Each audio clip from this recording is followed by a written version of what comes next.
Assalamualaikum dan salam sejahtera. Saya Yoyo Ain Laina Baharudin dalam Dunia 11 Pagi. Thailand memulakan program vaksinasi COVID-19 menggunakan vaksin AstraZeneca hari ini. Perdana Menteri Prayut Chan-o-cha dan anggota Kabinet akan menjadi kumpulan pertama mendapatkan suntikan vaksin itu.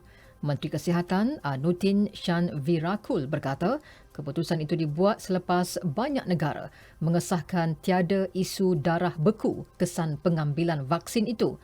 Berbeza dengan Thailand, Indonesia pula memutuskan untuk menangguh penggunaan vaksin AstraZeneca. Pengumuman dibuat Menteri Kesihatannya Budi Gunadi Sadikin. Beliau berkata Indonesia sedang menunggu pengesahan daripada Pertubuhan Kesihatan Sedunia WHO berhubung laporan mengenai keselamatan vaksin berkenaan. Pakar Keselamatan Vaksin WHO akan mengadakan mesyuarat hari ini bagi membincangkan isu vaksin AstraZeneca. Menurut Ketua Pengarah WHO, Dr. Tedros Adhanom Ghebreyesus, mereka telah mengkaji data sedia ada mengenai kesan pengambilan vaksin itu. Sementara menunggu hasil mesyuarat, semua negara disaran meneruskan penggunaan vaksin tersebut. Setakat ini, hampir 20 buah negara telah menggantung penggunaan vaksin AstraZeneca. Denmark, Iceland, Norway antara yang terawal berbuat demikian selepas Austria mengumumkan kematian seorang jururawat akibat pendarahan teruk selepas beberapa hari menerima suntikan vaksin itu. Ini disusuli Bulgaria, Republik Demokratik Kongo, Ireland dan Belanda selain Portugal dan Romania. Terbaharu Jerman, Itali, Perancis, Slovenia, Spanyol, Cyprus dan Latvia turut mengambil langkah serupa. Di Norway, seorang lagi anggota kesihatan meninggal dunia akibat pendarahan dalam otak. Ini merupakan kematian kedua membabitkan anggota kesihatan selepas mereka menerima suntikan AstraZeneca. Seorang pegawai agensi ubat-ubatan Norway, Stena Madsen berkata setakat ini belum dapat disahkan sama ada kematian mereka ada kaitan langsung dengan vaksin itu. Dalam perkembangan berkaitan, agensi ubat-ubatan Eropah EMA akan mengadakan mesyuarat luar biasa Khamis ini untuk memutuskan tindakan lanjut berhubung isu vaksin AstraZeneca.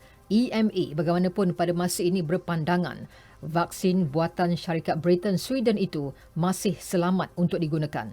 Jawatankuasa Keselamatan EMA akan mengkaji dengan lebih lanjut maklumat mengenai suntikan vaksin berkenaan hari ini. China akan membekalkan 300,000 dos vaksin COVID-19 kepada anggota pengaman Pertubuhan Bangsa Bersatu PBB. Duta China ke PBB Zhang Jun telah memaklumkan kepada Setiausaha Agung PBB Antonio Guterres bahawa keutamaan diberikan kepada anggota pengaman di Afrika. Sebelum ini, India juga berhasrat membekalkan vaksin bagi melindungi 100,000 tentera dan polis yang terlibat dalam misi pengaman. Beijing membuka pintu sempadannya kepada individu dari Filipina yang telah menerima suntikan vaksin buatan China. Kedutaan China di Manila memaklumkan pihaknya akan menguruskan permohonan visa untuk mereka yang sudah disuntik dengan vaksin dan mempunyai sijil vaksinasi. Ia bagaimanapun hanya tertakluk kepada mereka yang mahu melakukan perjalanan atas tujuan perniagaan dan hal keluarga, bukan pelancongan. Sekurang-kurangnya 138 penunjuk perasaan maut di Myanmar sejak 1 Februari lepas. Jurucakap Setiausaha Agung PBB, Stefan Dujarric berkata, badan dunia itu mengutuk tindakan kekerasan tentera ke atas penunjuk perasaan yang berhimpun secara aman. Ini termasuk golongan wanita dan kanak-kanak. Semalam, 5 lagi maut akibat ditembak pasukan keselamatan di bandar Yinyan dan Aunglan. Sementara itu, Taiwan menasihatkan syarikat-syarikatnya yang beroperasi di Myanmar agar mengibarkan bendera negara itu. Ia bagi mengelak mereka menjadi sasaran seperti kilang-kilang milik China. Taiwan bimbang firmanya turut diserang akibat kekeliruan dalam sentimen anti-China di Myanmar.